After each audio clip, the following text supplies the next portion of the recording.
What's up, guys? Alan Bishop back with the One Piece at a Time Distilling Institute, the place where I'm no longer trying to come up with a tagline because everything I say sounds stupid.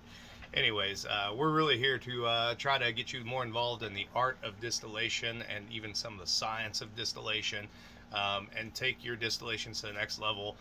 Whatever level that happens to be that you want to go to for both the home hobby distiller and professional distillers. I don't know how many professional distillers would ever actually listen to what I have to say, but I say it and put myself out there. So here we are.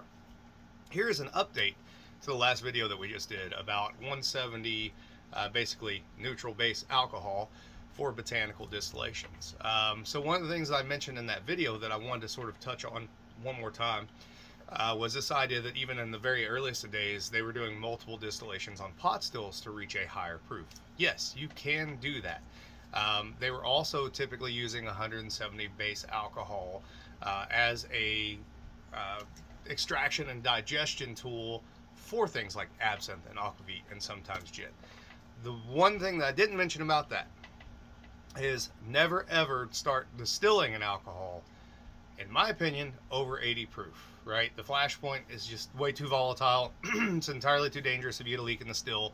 Always proof down to at least 80 proof. My rule of thumb is if I'm using 170 proof base alcohol, after I get my maceration done, right before I distill, I add as much water as I have alcohol into the still to bring that proof down to a safe level. I should have mentioned that in the last video and it completely slipped my mind. Sometimes that happens, especially because I don't write any notes for this show, right? I'm either reading emails or it's all, just coming out as I think of it. The other thing that I forgot to mention in that particular video was one of the very earliest forms of rectification technology they had was something called a Pistorius Lens, which is basically, and you'll see this sometimes on old Eastern European style alembic stills, and I think even Copper Brothers offers some like this, but you'll see where after you come off the onion head of the still and you come up just a little bit up the swan's neck, you'll see sort of a bowl-shaped device there, and often you'll see people adding water to that bowl. Now that bowl is twofold, right? It's almost like a bowl with another bowl on top of it, inverted, and there's a little ledge around it that you can run cold water into. And what that does is it forces reflux. It's like a very early form of a deflator, raising proof and purity.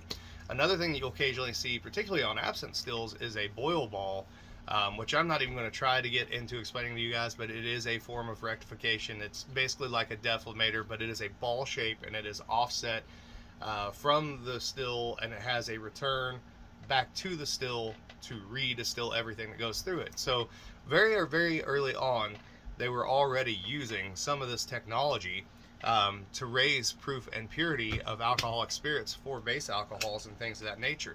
The other thing that I mentioned in that last video, and I don't have the book ready, let me see if I have it down here. This is a great book.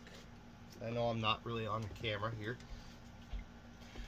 If you're really interested in the history of distilling, there's not a ton of practicable things in this book for what you're doing. But if you really have a love and a passion for the art form and seeing how it evolved in particular, this book that I'm about to show you, and I'm looking for a particular diagram in here if I can find it, and I may not be able to, and if not, it's no big deal. Maybe I can show it to you later. Let's see. Yeah, that's not it. Nonetheless. Oh, okay, here we go. This is a great book to have if you're interested at all in alchemy as medicine, you're interested in the history of distilled spirits, you're interested in where alchemy, chemistry, and distillation, even as a backwoods art form, all come together. This right here is one of the places where it starts. This is a book that I think that every serious distiller should have in their library, if nothing else for historical interest. So I had mentioned before the idea of running multiple retorts goes way back, and so here's a little example for you of an illustration within the book showing multiple retorts, and they're even heated retorts as well. So they're working like thumpers in one still. Now obviously they're all the same size and they're heating them all at the same time, but it gives you an idea. And there are other ones in here. There's a picture of a still with multiple retorts where the still is obviously bigger, and then the retorts or the urns are a little bit smaller. Just a really cool book with a lot of great woodcut illustrations in it. So pick that one up if you ever have a chance. The other one I want to mention to you guys And I'm throwing these books out there to you because a lot of the stuff that I've learned about distillation, a lot of the practical distillation stuff, there's very few modern methods that I use at all in home distilling, hobby distilling, or professionally. Almost everything that I really put to practical use was written in the 1800s, or between the late 1700s and 1870, 1880, 1890. A little bit coming up in the Prohibition, but not a ton. And because of that, I've turned to a lot of these old antique books. Now, a lot of them can be kind of hard to find, but one of the resources I wanted to point out was a place called Forgotten Books. And if you get on there and you search for distillation, you'll find all kinds of great stuff. So, being as we were just talking about, making a base spirit for various botanical distillations, etc., this is one that I thought I would show you guys that has really helped me out. Now, understand this. Any of these old books that I show you, they're not intended to be exact how-tos for any spirit or cordial or liquor or tincture that they're telling you about and telling you how to make. They are intended to be a general guide that will get you close, but it's also sort of understood if you're reading this book that you already have some base idea of how to distill, and you have some base idea of some of the deeper arts and mysteries and secrets of distillation, and that you will, quote unquote, do as you know how with these operations. In other words, you have to have some intuition, some skill, some fairly advanced distillation protocols already worked out in your head, right? You're not going to be a beginner and get this book and make something. You could, and people have. There's certainly commercial distillers out there who've gotten this book and made things from it and other books like it and have presented it as something traditional and real, quote unquote. And maybe their consumers don't even know any better, but us real distillers see that shit, and behind the scenes we fucking talk about it. Just tell you up front, that's the way it is. So that being said, this is a great book, one you should look up. I will occasionally do book recommendations, and if you're ready to go deeper and you want to get into any of those botanical distillations, you want to get into liqueurs and cordials, true liqueurs and cordials, this one's a great one to go to. And so here you go, The Manufacture of Liquors and Preserves by J.D. Brevins. The Brevins wrote several books on distillation.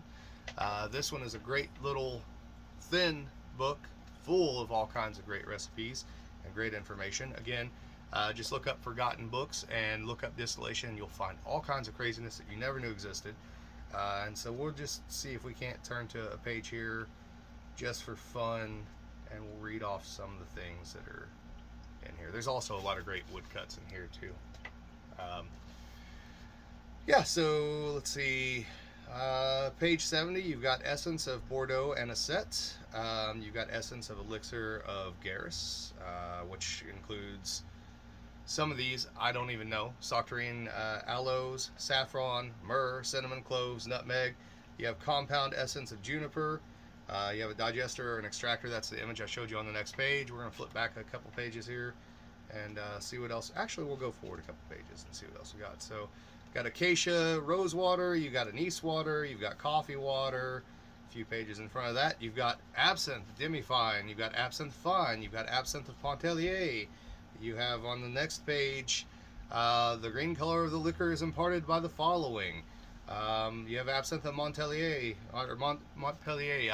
I'm not French. I can't fucking say this stuff, guys. But absinthe of Lyons, great book. Go get it. Check out Forgotten Books, man. They've got all kinds of stuff, and not only just distillation stuff, but other subjects that people who tend to be interested in alchemy and distillation might also find interesting. So, love y'all. As always, if you have any questions, bishopshomegrown@gmail.com. Any of my social media, which I don't have memorized because I'm fucking dumb. And YouTube comments, guys. I'll catch up with y'all later. Have a great one.